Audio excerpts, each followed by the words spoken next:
Елімізде 1,5 миллион адам жер кезегінде тұр. Бірақ соған қарамастан жер учаскесін алуға электронды өтініш беру басталды. Ал бұл баспана мәселесін шешуге қаншалықты көмектесе алады? Қазір мемлекетте салайын десе, қазір үй салатын жағдай жоқ. Қазақстандықтарға тегін 10 сотық жер қашан беріледі? Үкімет инфрақұрылым жүргізуге 4 триллион бөлуге дайын ба? Елімізде жер учаскесін алуға электронды өтініш беру басталды. Бұл жаңалықты естіген халық жаппай жер кезегіне тұрып жатыр екен. Жауапты органдар болса, енді бәрі ашық болады, жемқорлық болмайды деп жұрттың үмітін өкілеп отыр. Бұрын жер кезегіне тұру үшін өтініш беріп, тағы 12 күн күтіп, сосын әкімшілікке қайта барып жүру керек еді. Ал қазір бұл жұмысты 5 минутта бітіруге болады. Тамаша. Ол үшін алдымен ЕГОВ порталына кіріп, электронды цифрлы қолтаңба арқылы авторизацияны өту қажет. Кейін қызметтер қатарынан жылжымайтын мүлік бөлімін таңдайсыз. Содан соң сол жақта орналасқан жер қатынастары батырмасын басыңыз. Онда жеке тұрғын үй құрылысына жер учаскесін алуға кезекті қарау немесе кезекке тұру деген бөлім болады. Соны таңдап, қызметке тапсырыс беру керек. Кейін өзіңіз жер алғыңыз келетін аймақты анықта, бұрын соңды жер учаскесін алмағаныңызды растайтын батырманы басыңыз. Бұл қадамдары жасағаннан кейін сіздің экраныңызды кезекке қоюға жауапты жергілікті органның хабарламасы шығады. Бір қарағанда бәрі керемет, оп-оңай секілді, бірақ мемлекеттен жер алу біз ойлағандай жеңіл ма? Өкінішке орай, қазіргі уақытта жер кезегінде 1,5 миллион адам тұр екен. Ал қажетті инфрақұрылым тарту үшін орта есеппен 4 триллионнан артық ақша керек деп отыр үкімет мүшелері. Және мұндай қаражат бюджетте қарастырылмаған. Сонда мәселе қалай шешімін таппақ? Егер жерге инфрақұрылым тарталмасақ, онда неге жұртты жаппай кезекке қойып жатырмыз деген сауал өздігінен туындайды екен. Дұрыс айтасың, Руслан. Бұл мәселе маған да, әрбір қазақстандыққа да қызық. Эфирде айтарым бар. Біз бүгін осы жер төңірегінде мәселені талқылайтын боламыз. Алдымен студия қонақтарымен таныс болыңыз. Айгүл Жақыпова, Нұр-Сұлтан қаласы жер қатынастары басқармасы келісімдер жасау, тіркеу және қадағалау бөлімінің басшысы. Қош келдіңіз, Айгүл ханым. Алмазбек Садырбаев, кәсіпкер қоғам белсендісі, Шопан ата агро қозғалысының төрағасы, және студиямызға бағдарлама барысында қосылатын қонақтарымыз бар. Бақытжан Базарбек, заңгер, Айымгүл Дүйсекеева, қала тұрғыны. Бүгін біздің студиямызға келетін кейіпкеріміз да өзінің жер ала алмайтыны жайында қанша жыл тұрғанын кезекте сол жайлы аз-маз ақпарат береді. Ал дәл қазір біз осы келген студиядағы сарапшылармен әңгімемізді бастасақ, Айгүл ханым, сізбен бастайықшы әңгімемізді. Енді осындай 7 сәуірден бастап елді дүрліктіріп, былайша айтқанда, қарапайым сөзбен айтқанда, бұрыннан да кезекке тұратын, ата-аналарымыз да кезекке тұратын. Енді қазір несімен жаңашыл, несімен ерекше? Айтып түсіндіріп өтсеңіз. Ну, давайте мы сначала разъясним, потому что, да, очень поступает много звонков, обращений к нам сейчас в наше управление от жителей города. Что случилось, какие изменения произошли. Давайте, конечно, начнем с всех поправок, которые на сегодняшний день внедрены у нас сейчас. Значит, в рамках автоматизации и оптимизации государственных услуг в сфере земельных отношений буквально с недавнего времени, буквально марта месяца текущего года, у нас государственная услуга по постановке и просмотру очередности у нас стала 100% автоматизированная. То есть, правильно ли я понимаю, значит, это не допускает, вот, қазақша айтқанда, жемқорлыққа жол бермейді деп жатады ғой? Конечно, электронно, конечно. значит, да, нету людей, которым можно заплатить. То есть это означает без участия акимата, самостоятельно. То есть данный подход, электронный подход, автоматизация этой услуги кардинально изменила подход именно в процедуре постановки на учет, на очередь, на получение земельного участка. Понимаете, да? То есть с введением этого единого республиканского реестра, общего реестра по всей республике, сейчас дает возможность нашим жителям, нашим гражданам встать на очередь самостоятельно. Одновременно, за 5 минут? Конечно, за 5 минут и одновременно во всех регионах нашей республики. Пожалуйста, можно выбрать любой город, любую область, любой район. Да, мы пытались, я сама лично пыталась. Да, да. Все это работает сейчас быстро, все это упрощенно. Допустим, по сравнению, если это раньше было, нашим гражданам необходимо было буквально прийти непосредственно в свой акимат, написать заявление, ждать 12 рабочих дней, на 12 рабочий день прийти и забрать ответ также письменно на бумаге, ваш номер очереди такой-то, такой-то. Сейчас это делается очень быстро, легко, не выходя из дома, буквально используя свой ЭЦП-ключ.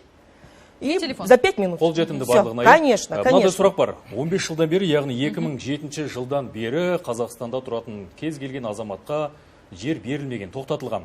15 жыл жер берілмеуіне не себеп болды?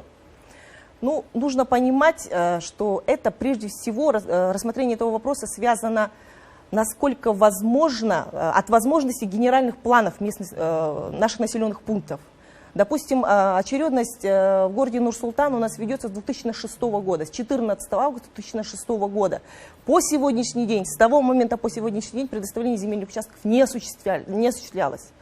Конечно, это связано, прежде всего, как я уже говорила, с невозможностью нашего города удовлетворить вот такое огромное количество заявок. Но тогда возникает вопрос. Мы сейчас заново возобновили процедуру встать на очередь, чтобы получить землю. Мы не заново возобновили, просто эта услуга, эта процедура сейчас у нас в онлайн, доступна в онлайн режиме, понимаете? Но, тем не менее, 15 она лет раньше не существовала. выдавались земли. Не выдавались. И в ближайшее время по Нур-Султану, конечно, в границах нашего города, к сожалению, этот вопрос пока не разрешим. Допустим, на сегодняшний день я могу сказать, что та очередность, которая существует у нас по городу Нур-Султан, в 15 раз превышает проектные мощности генерального плана города. 15 раз, понимаете, да? Ну, то есть я проще задам вопрос. Мы не просто так сейчас даем надежду людям. Босқа үміттендіріп отырған жоқпыз ба? Кезекке тұрғандарды? 15 жыл алмай отырған адамдар бар. Есть. Я же вам говорю, с 2006 года у нас люди стоят и не получали Енді пока. кезек мәселесі деп жатырмыз ғой. Да. Бұрын 15 жыл кезекте тұрған, 15 жыл тоқтатылды. Енді сол кісілер бірінші болып тіркеле немесе қайтадан тіркеліп это очередь нет. Здесь абсолютно нет никаких поводов для волнения, для ажиотажа, как говорится. Очередь сохранена. То есть просто та очередь, которую раньше акиматы, местные исполнительные органы вели каждый у себя, все эти списки залиты в этот единый реестр. Конечно. Эта услуга так и называется. Постановка и просмотр своей очередности. То есть те, которые встали ранее, просто могут зайти и просмотреть свой номер очереди. Но для этого нет необходимости вставать заново. Бас жоспар дегенді білеміз ғой? Да. Жалпы қазіргі бас жоспарды біз қайтадан қарастыра аламыз ба? Мүмкіндік бар ма соған? Пока нет. Алмасбек мырза, студияға қош келдіңіз. Халықтың арасында жүрсіз, халықтың мұңын, шерін білесіз. Қазіргі қарапайым азаматтардың, көп тұрғындардың негізгі мәселесі үй ғой, бұлар түсінікті. Баспана мәселесі, жер мәселесі. Болса, үйіміз болса, күйіміз болады дейді. Статистикаға жүгінсек, мына редакторларымыздың ізденісінен қарасақ, Астана бойынша Нұр-Сұлтан қаласында 100 мың адам жер кезегінде тұр. Бүкіл республика бойынша әріптесім айтты, 1,5 миллион азамат кезекте тұр. Енді осыны кезекпен беретін болса, 80 жыл кетеді деген цифра, яғни анализ бойынша шығады екен. Жалпы айтып жатыр ғой біздің әкімшіліктің өкілі, тез беріледі, ешқандай ажиотаж қажет емес деп. Жалпы сіз сенесіз ба, мүмкін ба бұл? Негізі әлеуметтік желіні бүгінгі күнде хайп қуалаған дейді ғой, иә? Егер де өкімет тарапынан хайп деген болса, мынадан артық хайп жоқ шығар. Қазір бүкіл елдің барлығы дүрлігіп, мына кісі айтып жатыр ғой, бізді мазалап жатыр, сіздерді мазалап жатыр, бұқаралық ақпарат. Иә, мынау хайптың көкесі мынандайды көрген жоқпын. Бірақ бұл шынымен де жер беру процесін жылдамдатып жатқан жоқ қой. Бұл тек қана тіркеуді. Адам мен өкіметтің ортасында қарым-қатынаста. Ал жағы 15 есе Астананың жағы мүмкіншілігінен асып жатыр дегенге мен көріп, шынымды айтсам, ойлау санама сыймай тұр да. Бірақ бұл енді жаһандану процесі, урбанизация процесі, бұған енді мен ойлаймын, енді өкімет басындағылар жүйелі түрде көз жағы қарайды ғой. Мүмкін бұның ар жағындағын бізге әлі көрсетпеген шығар. Бұл бәлкім бас шығар деп әлі жаңа Қазақстанға бәріміз үміттеніп отырмыз ғой. Сондай үміттенеміз. Енді біз бәржылық жерде мақтанамыз, бүкіл әлемге мақтанамыз. 9-шы территориялы еліміз ең аз саны бар деп, сонда былай қарасаңыз намысымызға тиетін. Ұлтарақтай 10 соты емес, қалада 6 соты шығар, е? 7 соты ма, е? Ұлтарақтай жерге жете алмай жүрген қазағымыз. Арты не болады? Кім білет, білмейміз. Но урбанизация, жаһандану процесіне біз осындай шаралар қолдануымыз керек. Мына жаңа өздеріңіз айтып өткен жемқорлыққа қарсы қолдануымыз керек. Но сараптама жасасақ, бәріміз көз жүгіртсек, көріп жатырмыз. Сол баяғы ЕГОВта бұл түсіндім ба, түсінбедім ба, жаңа тізім ба, жаңа тізім емес па? Жаңа тізім емес, бұрыннан қалыптасқан тізім. Бірақ сол бұрыннан қалыптасқан.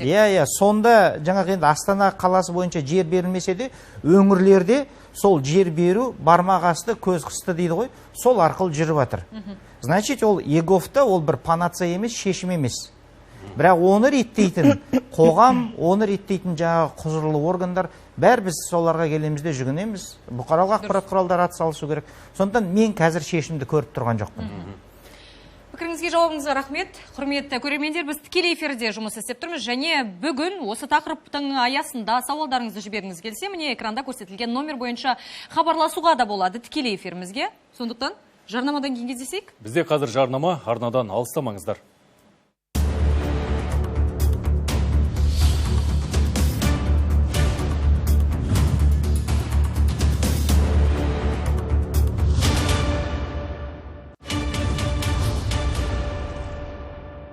Эфирде айтарым бар, хабарымызды жалғастырамыз. Сонымен қазақстандықтар өздеріне тиесілі 10 сотық жерді қашан алады? ЕГОВ арқылы жаппай жер кезегіне тұруға рұқсат берген үкіметтің қандай жоспары бар?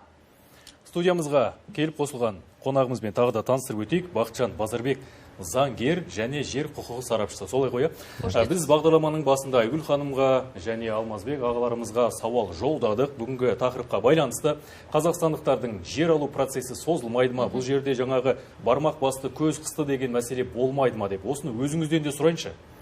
Енді мынандай нәрсе, жер кодексінің 44-ші бабында бізде нақты жазылған жеке тұрғын үй құрылысына берілетін жерлер инженерлік әзірленген алқаптардан беріледі. Инженерлік әзірленген алқаптар елді мекен жерлерде ауыз су және жаңағы электр жүйелерін қамтылуы керек. Егер елді мекен жерлерде ауыз су жүйесі болмаса, онда электр жүйемен қамтылуы тиіс.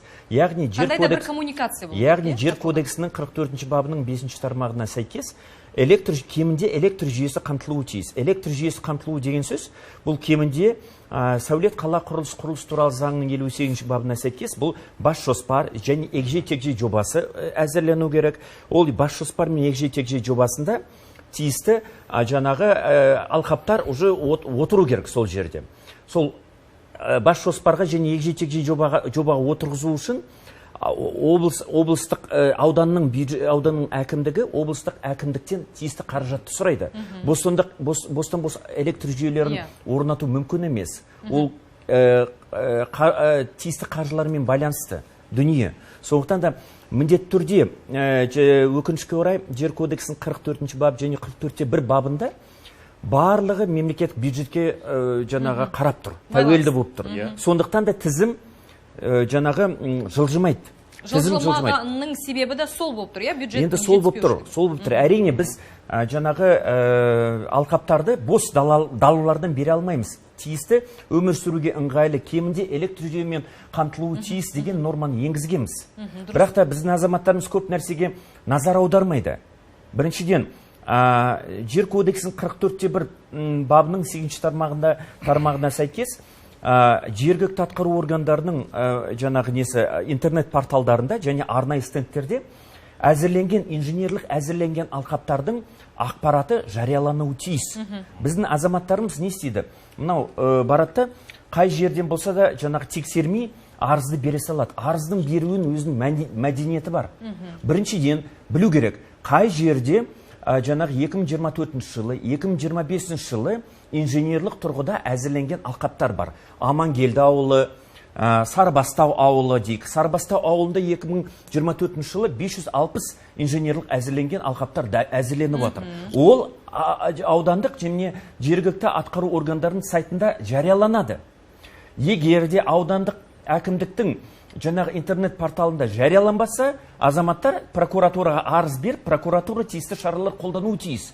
Содан кейін әкімдіктер жаңағы соны жариялайды. Өкінішке орай әкімдіктердің тарапынан да көп ағаттық кетіп отыр. Олар осы маңызды ақпаратты жарияламайды. Айтпайды. Сондықтан да азаматтарымыз жаңағы тіркеуге келген мәселе, апамыз келсе үлкен жаста, ол ақпаратты білмейді, сайтта қарауы түгілі. Бірінші арыз берер алдында инженерлік әзірленген алқаптарды тексеріп алу керек. Екіншіден 44-те 1 тармағының 8-ші тармақшасында жергілікті атқару органдарының жаңағы интернет жүйелерінде тізімдердің толық тізімдер жарияланады. Әр ауылда қанша тізім қалыптасқан. Мысалы, Сарыбастау ауылында 2000 адам тізімде тұрса, ал Амангелді ауылында 12 000 адам. Ол тізімге де қарау керек. Түсінесіздер ме? Қай ауылда инженерлік әзірленген алқаптар әзірленіп отыр. Және тізім аз. Соған негіздеп тиісті арыздарыңызды сәйкесінше жерді тездетіп ала аласыз. Бақытжан аға айттыңыз ғой, коммуникация жүргізілу керек, барлығы дұрыс болу керек деп. Енді еліміздің дәл қазіргі таңда қай аймағында жер беріліп жатыр тұрғын үйге? Енді 2016 жылы енді оқығаннан жер митингілерін білетін шығарсыздар. Білеміз, иә. Одан кейін 2016 жылы Қызылорда қаласының Бәйтерек деген ықшам ауданында 4500 жер берілген. 4500. Тараз қаласында 2016 соңында, 2017 басында 1500 жер берілген. Ақтөбеде 1300 жер берілген. Өкінішке орай бұл жерде де проблема бар. Берілген жерлерді азаматтар игермейді. Жер кодексінің 92-94 бабына сәйкес. Алуын алып алады. Алуын алып алады. Бірақ үй салмайды.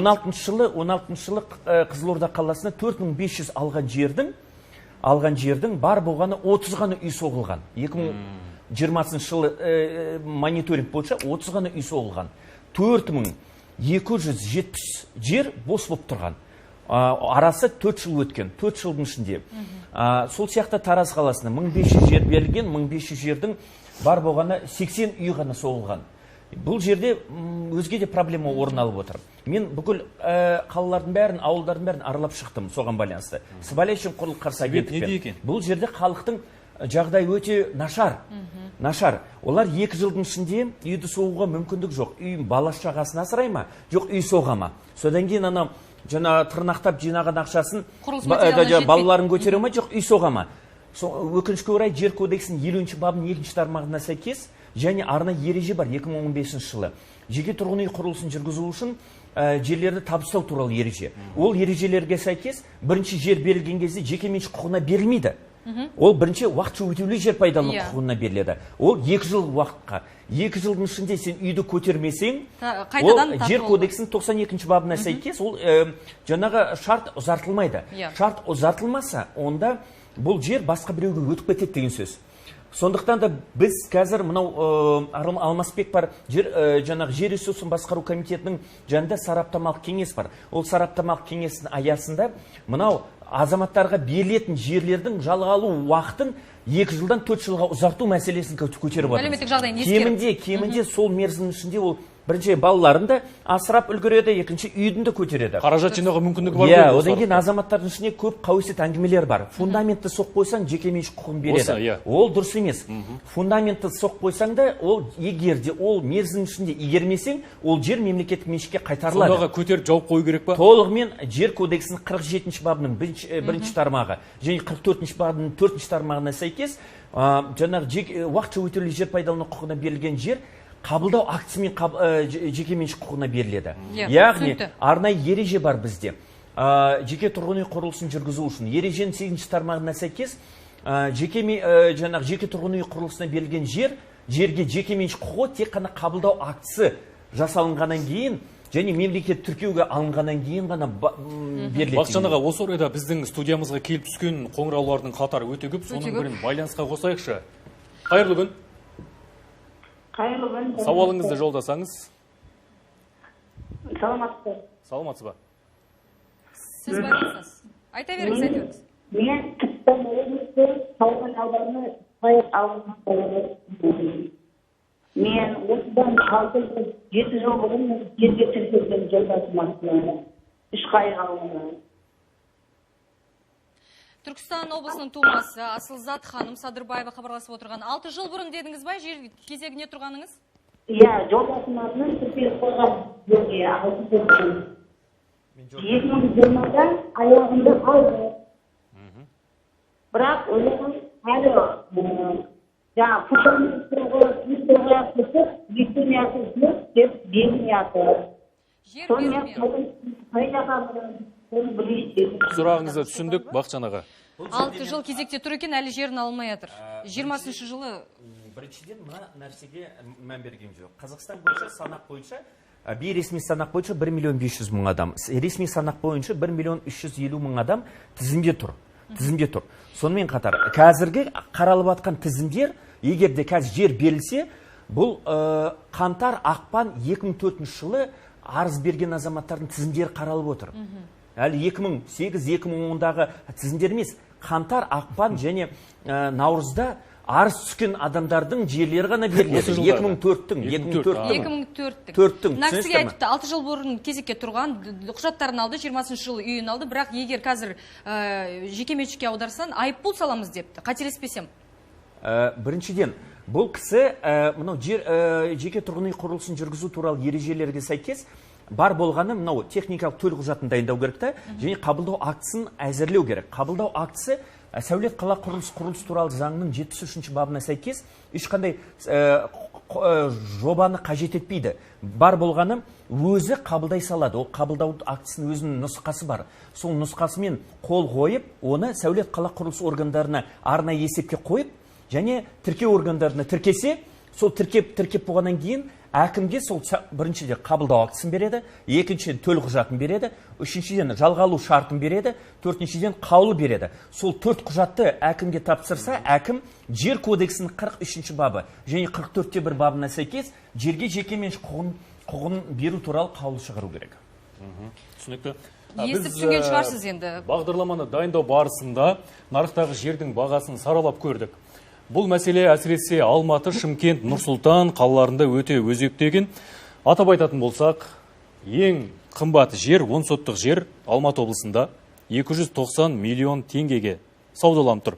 Екінші орында Шымкент қаласында 250 миллион, қателеспесем, үштікті Нұр-Сұлтан қаласы түйіндеп тұр. Бұл жерде 90 миллионға бағаланған. Бұл әрине түсініксіз жайт. Қазір жарнамадан кейін оның сұрақтарын, жауаптарын білетін боламыз. Бізде қазір жарнама, содан кейін ораламыз, алыстамаңыздар.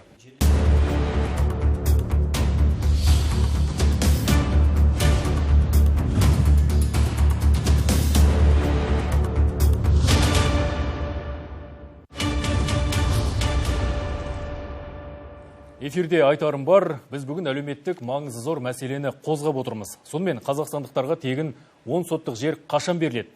Бізде жер көп, Қазақстан жер аумағы бойынша әлемде 9-шы орында деп мақтанамыз. Өкінішке орай азаматтарымызға тиесілі 10 соттық жерін бере алмай жылдар бойы күткізіп қойып отырмыз. Баспана кезегі де, жер кезегі де жылжыр емес. Сонда не істеуге болады?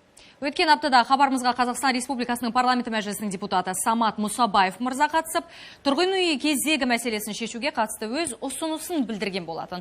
Халық қалаулысы мемлекет үй салуды қойып, жер телімдерін құрылыс компанияларына беру қажет дейді. Оның мәліметінше, қазір мемлекетте үй салатын қаржы жоқ, сондықтан ақша құйып, баспана салуға ниет білдірген құрылысшыларға жерді тегін беру қажет деген болатын. Тыңдап көрейікші. Мысалы 5 гектар жер беріледі. 5 гектар жер дейік. Соның 2,5 гектарына жаңағы өзі компания өзі жаңағы рыночный баға сататын жерлерін салады, тұрғын үйді 2,5 гектарына арендалық үй салады да, оны акиматқа тапсырады. Тапсырғанда ол жаңа құрылыс компаниясын қарамағанда болады, бірақ акимат алады да кезекте тұрғандарға береді соңында. 2,5 гектарға 1,500 квартира. 2 комнатный есептеген уақытта. Біз бағдарламаны дайындау барысында халық қалаулыларын, депутаттарды студияға шақырған болатынбыз, өйткені ол кісілерге жолданатын сұрақта білгіміз келетін мәселеде көп еді.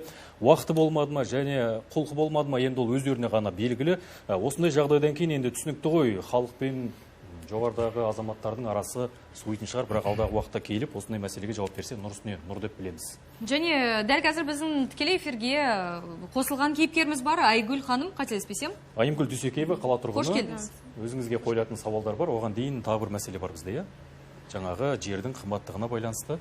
Жалпы сізден Айымгүл ханым сұрап қалайыншы осы жерде. Енді сіз қазір пәтер жалдап жүрген жансыз, үй кезегінде тұрып, жер кезегінде тұрып, бірнеше жылдан бері жерді алмай жүрген тұрғынның біреусіз, е?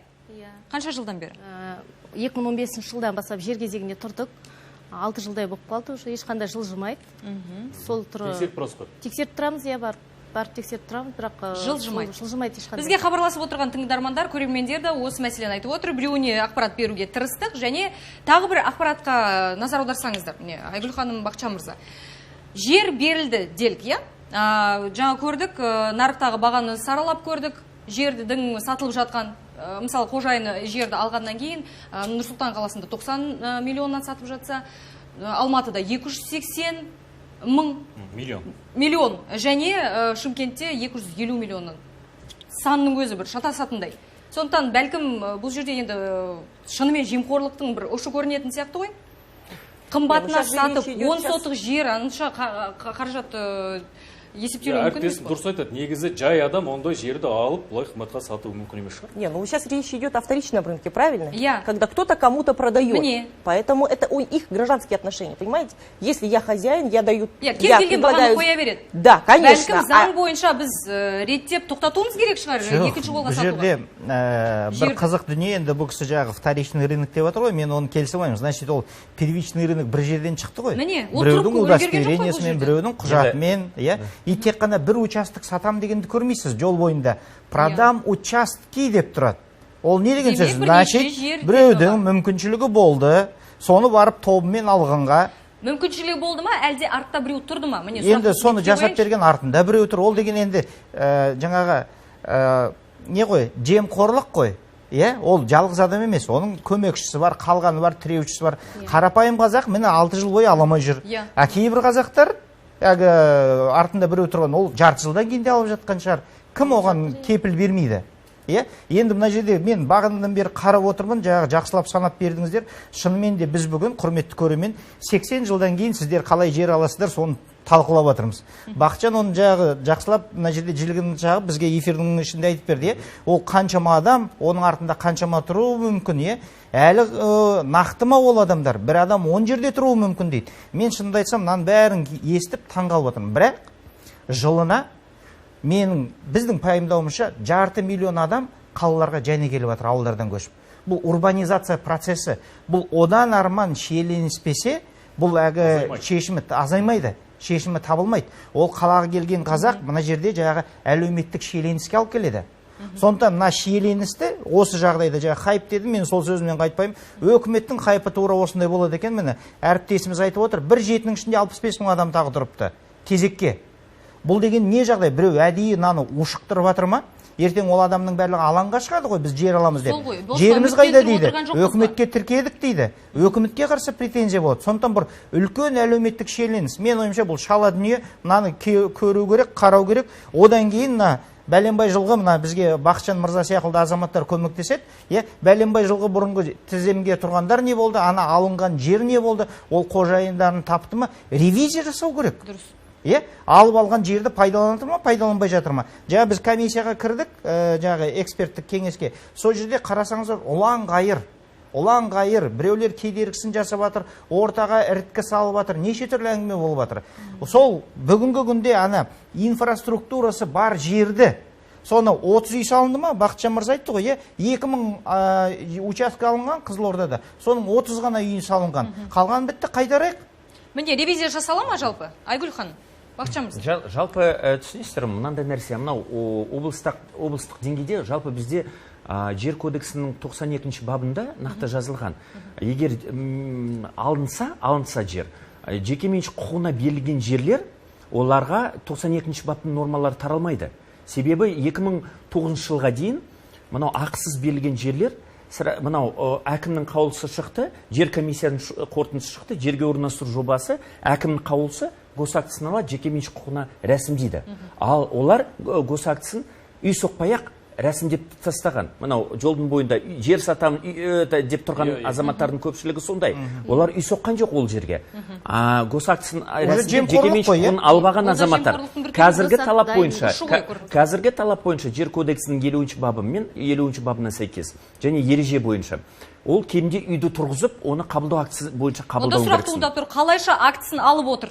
Үйін соқпаса. Бұл кезіндегі заңның талабы сондай болды. Қазіргі, мен жаңағы қосып кететін жағдай, қазір енді кейбір елді мекен жерлерде үлкен алқаптар шаруа фермер қожалық үшін алады, оны жердің нысаналы мақсатын қалаға кіргеннен кейін жердің нысаналы мақсатын жеке тұрғын үй құрылысына ауыстырады, бөліп сатады. Ал әкімдік азаматтарға айтады, жеке тұрғын үй құрылысын жүргізу үшін бос алқаптар жоқ дейді. Сонда нысаналы мақсатын жеке тұрғын үй құрылысына ауыстыруға болады.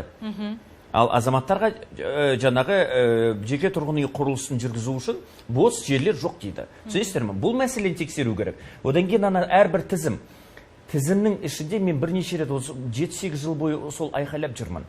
Тізімде өлі тұлғалар бар, мертвые души дейді.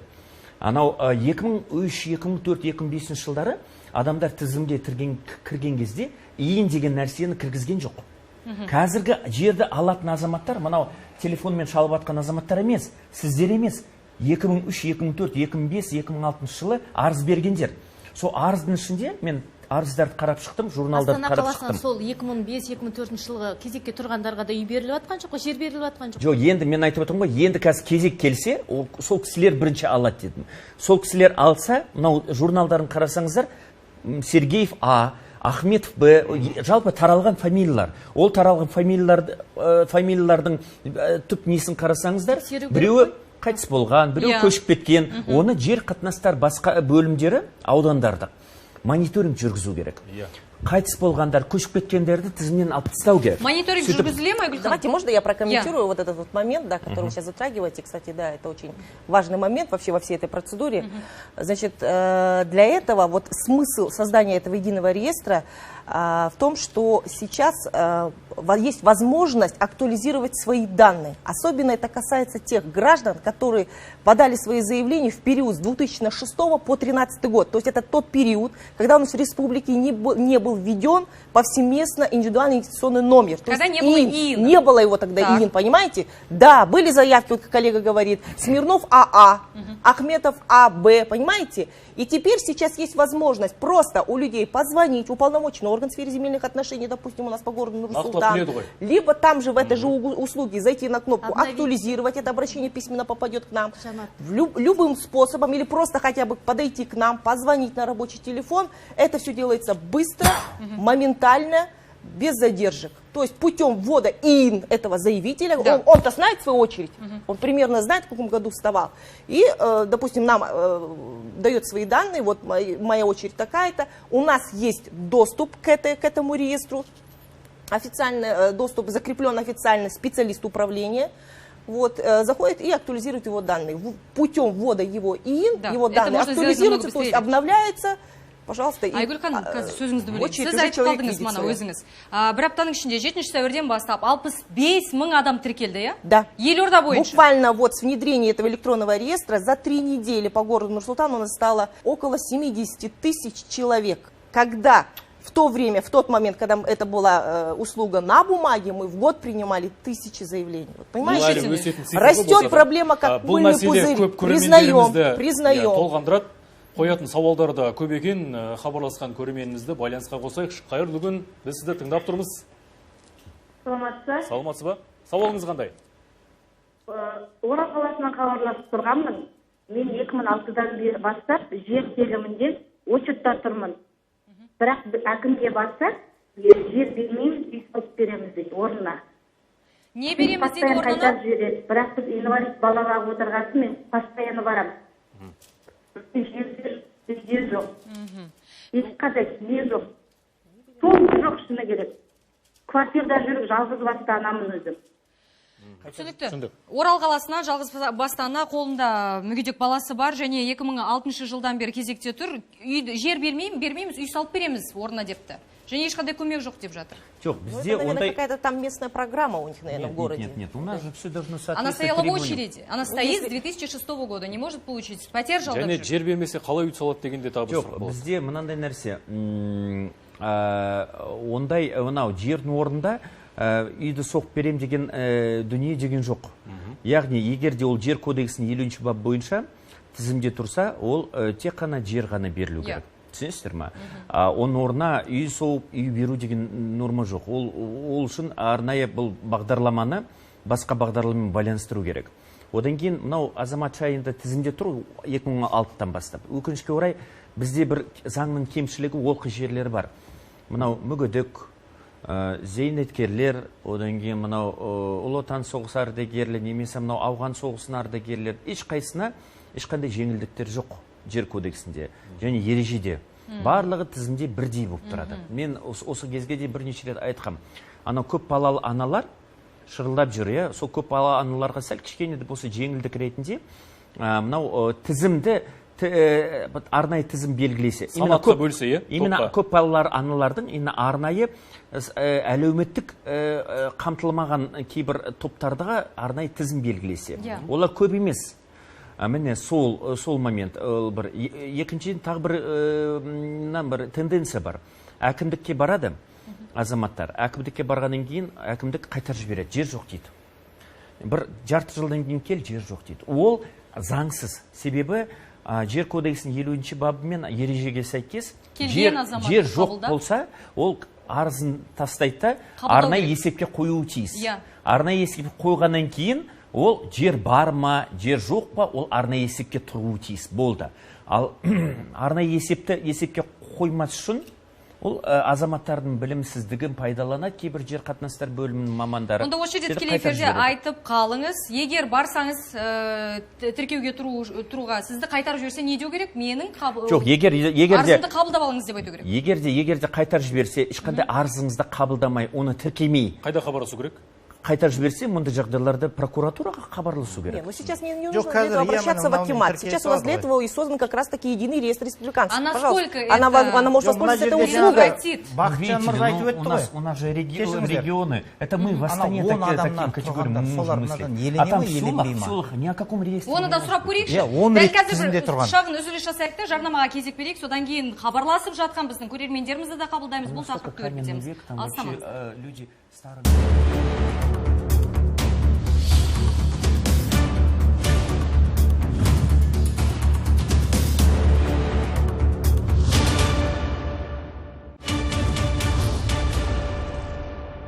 Тікелей эфирде айтарым бар, біз бүгінгі мәселені одан ары қарай студия қонақтарымен жалғастырамыз.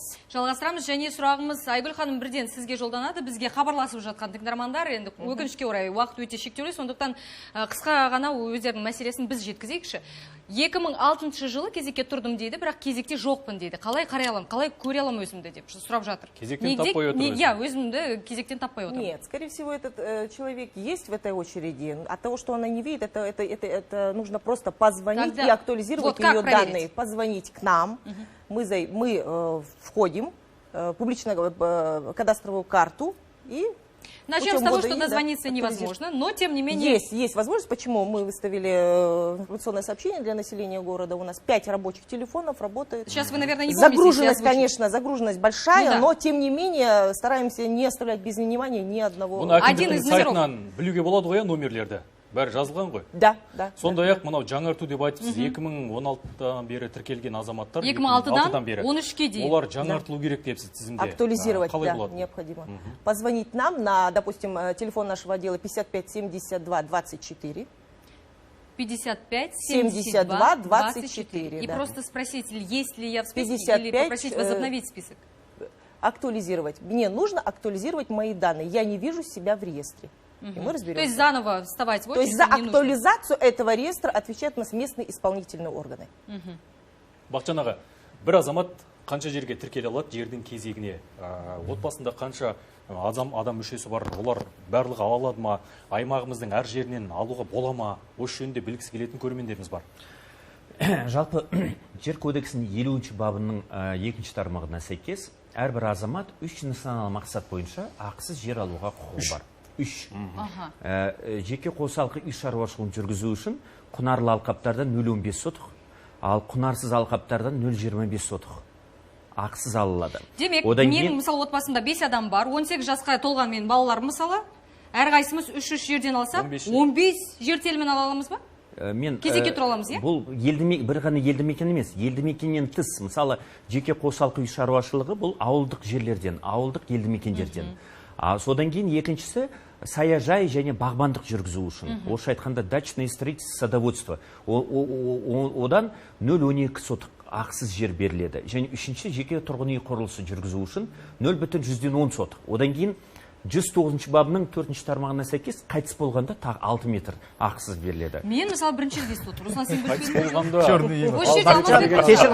Бақытжан, мына жерде тағы да личный подсобный хозяйствоға 2 гектар бермей ма? Мен туысқаным бар, менің өзімнің жаңағы бөлем бар, сол 2 жерде жер кезегінде тұр, ауылда жаңағы осы... Сіздің кезекте тұрғаныңызды білеміз. Сіз жалпы бір жер теліміне тұрсыз, әлде екеуін бірдей алуға? Мен жалпы бір жерде тұрмын. Түсінікті, Алмазбек аға, сауалыңыз бар екен. Можно я прокомментирую? Смотрите, коллеги, это было всегда. Право встать на очередь на получение земельного участка в любом регионе сохраняется за каждым. Только вопрос в том, как он будет получать, сколько раз он будет получать. Он будет получать только 1 раз именно в том регионе, по его выбору, То есть допустим, по где закону он подойдет имеет право ближе встать на очередь. 3 Да. земельных участков Нет, в очередь. я не согласен. Статья 50 пункта Но 2. получит одну, Я да, с вами получается? не согласен. Статья 50 пункта 2 Земельного кодекса четко предусматривает, что предоставление земельного участка не допускается повторное предоставление земельного участка Не по допускается одному повторное. целевому назначению. Өзіңіз Одно. айтқандай, Конечно, Шахта То есть был- бір национал речь мақсат идет бойынша. легальное жилищное строительство. Мы и об Но этом-то я вообще в целом говорю, если вы в если это 3 целевых назначения, үш национал мақсат Айгульхан, потому что үш сейчас насан- не все поняли. Вы говорите, неважно, насколько там земельных участков вы станете в очередь, вы получите одну. Нет, я говорю о том, неважно. Один участок. Нет, именно для индивидуального жилищного строительства человек Один раз- получает один один раз раз. в жизни. Понятно. Да, Вот. стоять он Бірақ может в рет, бірақ очереди рет. во Қалған всех саяжай, регионах егін егу деген Казахстана. сияқты болу керек. Да. Алмазбек Саяжай үшін 1 рет, Иә. личный подсобный хозяйство үшін 1 рет, Да. және сол сияқты. И содан кейін жағы Бақытжан мырза мына жерде бір түсініктеме берсе, өткен жол маған ақпарат тілінде мына жеке қосалқы шаруашылығы үшін ауыл шеңберінен тыс 2 гектар жер, ол да тегін берілетін ба, сондай бірдеңе бар ма? Бұл жерде жоқ, ол жер кодексінде анықталмаған. Бізде жер кодексінде 0,15 және 0,25 сотық. Бірақ та өкінішке орай ол елді мекен жерлерде ондай аумақтағы жер жоқ. Сондықтан да өкінішке орай мынау жер кодексінің 0,15 сотығын елді мекен жерлерде 0,6 сотық беріп отыр, ақысыз беріп отыр. Ол жақта тізім жоқ. Тізім тек қана жеке тұрғын үй құрылысын жүргізу үшін. То есть под ИЖС только спецучеты есть, очередь. Ал ЛПХ үшін ешқандай тізім жоқ. Шаруашылыққа, тізімге ешқандай кедергісіз барып жерді ала аласыз. Ең Кезекке тұрудың тағы қажеті бір жоқ. жақсы дүние айтатын нәрсем. Жер кодексінің 102 бабының 1 тармағына сәйкес, мынау ЛПХ жеке қосалқы үй шаруашылығы екіге бөлінеді. Полевые и приусадебные наделы. Полевые, яғни ол жерде үй соғуға тыйым салынған. Ал приусадебный надел ол тұрғын үй соғуға жол беріледі. Ол приусадебный надел ЛПХ жерін алу үшін ол жақта тізімге тұрудың қажет жоқ. Ол жақта жергілікті атқару органдары ауылдық Конкурс жерлерде. керек жоқ, иә? Еще конкурс. Ешқандай қажет жоқ. Ол жерде жергілікті атқару органдар арыз бойынша сіздерге жерді береді. Әкімшілікке барса? Иә, болды. тізім қажет жоқ. Тізім тек қана жеке тұрғын үй құрылысын жүргізу үшін. Сол үшін мен КУЗР-ді ұсыныс бердім. Мынау жеке қосалқы үй шаруашылығын жүргізу үшін тізім болмағандықтан көп мынау заңсыз тірліктер болып жатыр. Жемқорлық көп болып жатыр. Мынау Қарасай ауданы, Талғар ауданындағы көп азаматтарға жерлер былайда беріліп отыр. Тізімсіз. Сондықтан да бұл жерде өкінішке орай жер ресурсын басқару комитеті қазір оған тиісті түрде жауап бере алмайды. Бірақ та азаматтарға тағы да бір ұсынысым, егер де жеке тұрғын үй құрылысына тізімде тұрып жерді ала алмасаңыздар, онда ауылдық елді мекен жерлерде, мысалы Астананың қаласының сырт жағында Ақмол деген бар, Жібек жолы деген бар, Ашалы бар, Шортанды бар, сол маңайда Қоянды бар, сол жерлерден жеке қосалқы үй шаруашылығы приусадебный наделден ақысыз жерді тізімсіз ала аласыз. Ол жерде үйді соға аласыз. Жақсы ақпарат болды. Әкімшілікке барсаңыз арызды қабылдайды. Жақсы. Енді құрметті сарапшылар, бағдарламаның аяқталуына сәл уақыт қалды. Өкінішке орай біздің сауалдарымызды жолдайтындай жауап бере алатын ауыл шаруашылығы министрлігінен соңына дейін бағдарламаның күттік. Адамы келе ма, тікелей эфирдегі скайп арқылы байланысқа шыға ма деп. Бірақ 4-5 минуттай уақыт қалды, ешкім хабарласпады. Жауап сіз қалған сауалдарымыз Біз өте көп. үміттендік, біраз жауап аламыз деген болатынбыз, бірақ енді неге келмегені байланыспаған тек қана өздеріне белгілі шығар. Қоғам мен биліктің арасы тағы да ажырап бара жатқан секілді. Соның бір дәлелі, Айымгүл ханым, енді сізден тағы сұрайықшы. Сіз 2006 жылдан бері күтіп жүрсіз, иә? Жер кезегі. 15 жылдан. 15 жылдан 6 жыл күтіп. Иә, 6 жыл болды. Тағы күтуге дайынсыз ғой. Қанша күтеміз, енді уже балаларымыз есейіп қалды. Жаңа айттық қой, 80 жылда Тезірек статистика қозғалып болған жылжу созылмас керек екен. қой, жер Бақытжан аға, мәселесін шешу сіз керек бір қой. сұхбатыңызда айтыпсыз, қазір коммуникацияның жүргізілмеуіне бірден бір себеп жемқорлық деп. Электронды кезек жемқорлықты жоя ма? Көмектесе ма? Бұл көмектеседі, өте үлкен көмектеседі. Себебі электрондық жүйеде барлық оцифровка, қазір цифровизация болып жатыр бізде. Адам араласпайды жер қатынастар. Ол жерде араласпайды. Ол жерде цифрлық бізде ЕГКН деген базаны қостық. Ол АИС ГЗК мен ГБДРНді қосып ЕГКН деген базаны енгіздік. Ол жерде үлкен платформа болады, модуль болады. Бесплатно предоставление земель. Сонген цифровая кадастровая карта деген нәрсені енгіздік. Ол арқылы барлығы ашық болады. Ал бұрын мынау тізім ішіне спекуляциялар өте көп. Өтірік Сергеевтің атынан басқа Сергеевті тауып алып, соның атына жалғалу шарты, қаулы шығарады, жалғалу шартын бекітеді, содан кейін оны қабылдау актісін бекітеді, сол Сергеев сол әкімдіктің туған туысқандарына дарениемен беріп жібереді сол жерді. Сөйтіп көптеген жерлер сол жергілікті атқару органдарының туған туысқандарына кетіп қалған еді. Қазір енді біз цифрландыру аясында кішкене соны жүйелендіріп жемқорлықпен күресіп жатырмыз. Айгүл ханым, енді бағдарламаның аяқталуына 1 минуттай уақыт қалды. Тағы жер кезегіне тұратын адамдарға қандай ақпарат бере аласыз осы жерде? Айтыңызшы.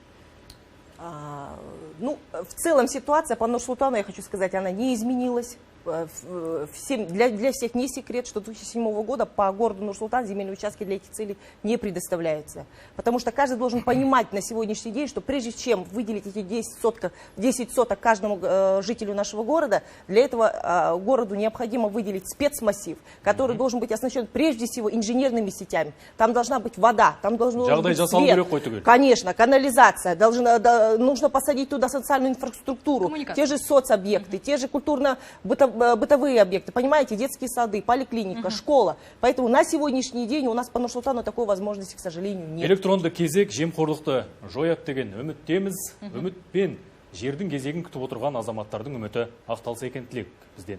Ал қосарымыз жоқ, бүгінгі сарапшылардың пікірлерін естідіңіз. Егер таныстарыңыз, тумаларыңыз әлде сұрақ сауалдарын жеткізгісі келсе, экранда көрсетілген номер бойынша хабарлассаңыз болады. YouTube-та біздің көрсетілім тағы қайталымда болады.